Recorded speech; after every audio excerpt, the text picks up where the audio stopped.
નમસ્કાર દર્શક મિત્રો, આપ નિહાળી રહ્યા છો તાપી મિત્ર ન્યૂઝ ચેનલ। તો હવે નિહાળીએ સમાચાર વિગતવાર। રાજકોટ શહેરમાં વધુ એક હત્યાનો બનાવ સામે આવ્યો છે। શહેરના કોઠારિયા મેઇન રોડ પર નીલકંઠ સિનેમા નજીક 27 વર્ષીય યુવાનની જાહેરમાં છરીના ઘા ઝીકી હત્યા નિપજાવવામાં આવી છે। હાલ બનાવ અંગે જાણ થતાં પોલીસ કાફલો ઘટના સ્થળે પહોંચી મૃતદેહને પોસ્ટમોર્ટમ અર્થે ખસેડી હત્યાનો ગુનો નોંધવા તેમજ આરોપીને ઝડપી પાડવા કાયદેસરની કાર્યવાહી હાથ ધરી છે। પ્રાથમિક પૂછપરછમાં 2 દિવસ પૂર્વે થયેલી બોલાચાલી હત્યાનું કારણ બની હોવાનું હાલ ચર્ચાઈ રહ્યું છે। ખ્યાતિ હોસ્પિટલ કાંડ બાદ આરોગ્ય મંત્રી એલર્ટ મોડમાં જોવા મળ્યા છે। ત્યારે આ કાંડના મોટા ભાગના આરોપીઓને પોલીસે ઝડપી પાડ્યા છે।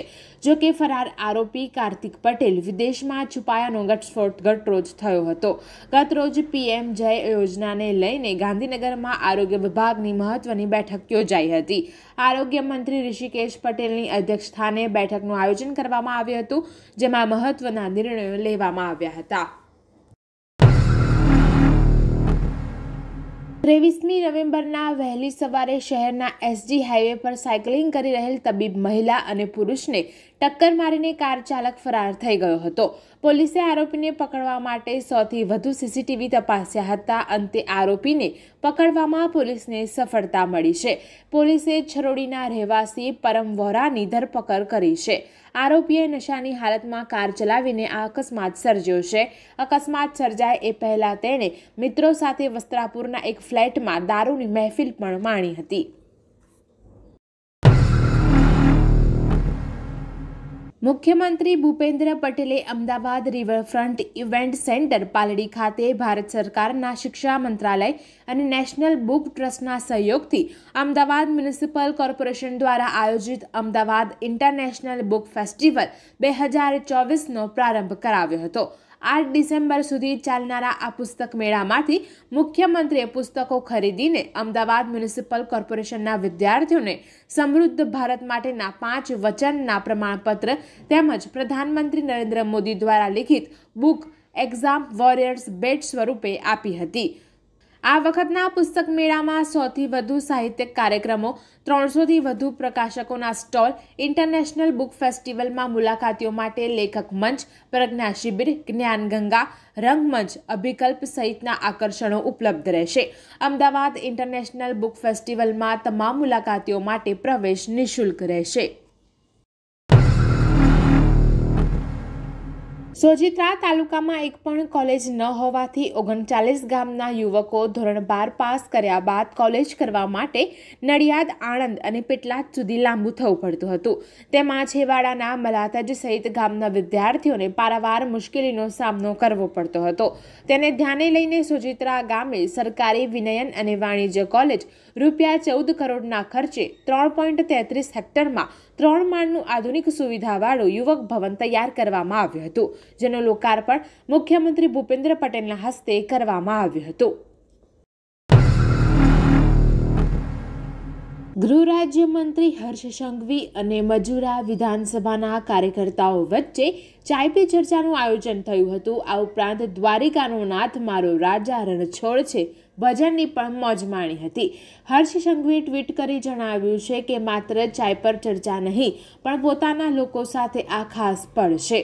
મંજૂરાના કાર્યકરો અને લોકો સાથે સમયાંતરે મુલાકાત કરીને અને એકબીજાના સુખાકારી વિશે પૂછવાથી આપણા બધાનો મંજૂરા પરિવાર વધુ મજબૂત બને છે।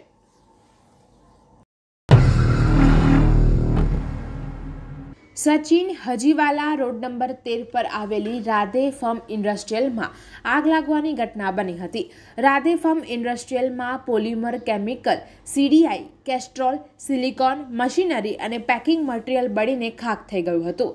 જ્વલંતશીલ પદાર્થો હોવાને કારણે આગ ખૂબ જ ઝડપથી પ્રસરી ગઈ હતી। 4 બાઇક અને એક ટેમ્પો બળીને ખાખ થઈ ગયા હતા। બેસ્તાન, ઉગના અને ડિંડોલીના ફાયર ફાઇટરોની ગાડીઓ ઘટના સ્થળ ઉપર પહોંચીને આગ ઉપર ભારે જહેમત બાદ કાબુ મેળવ્યો હતો। આગ લાગવાની શરૂઆત થતાની સાથે જ ધુમાડો નીકળવાનો શરૂ થતાં અંદર 4 થી 5 કામદારો કામ કરી રહ્યા હતા તે કંપનીની બહારની તરફ નાસી ગયા હતા। કંપનીના માલિક વિનીત અગ્રવાલે જણાવ્યું હતું કે અમારે ત્યાં ગાદી કટિંગનું કામ કરવામાં આવે છે। આગની ઘટના શોર્ટ સર્કિટને કારણે લાગી હતી। આગ લાગવા સમયે કામદારો અંદર કામ કરી રહ્યા હતા। આગ ખૂબ ઝડપથી પ્રસરી હોવાને કારણે મિલને ખૂબ મોટું નુકસાન થયું છે। રાજ્યમાં સૌપ્રથમ એન્ટી નાર્કોટિક્સ યુનિટની શરૂઆત સુરતમાં કરવામાં આવી છે। ગૃહ રાજ્યમંત્રી હર્ષ સંઘવી અને ભાજપ પ્રદેશ અધ્યક્ષ સી.આર. પાટીલના હસ્તે ઉદ્ઘાટન કરવામાં આવ્યું હતું।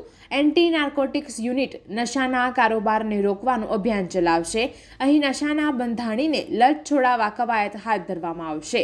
એન્ટી નાર્કોટિક્સ યુનિટ એક પ્રકારે રિહેબ સેન્ટરનું કામ કરશે। એન્ટી નાર્કોટિક્સ યુનિટ થકી નશાના કારોબારને રોકવાનું અભિયાન ચલાવવામાં આવશે। અહીં ડ્રગ્સના બંધાણીઓને ડ્રગ્સની લત છોડાવવા માટેના પ્રયાસો હાથ ધરવામાં આવશે।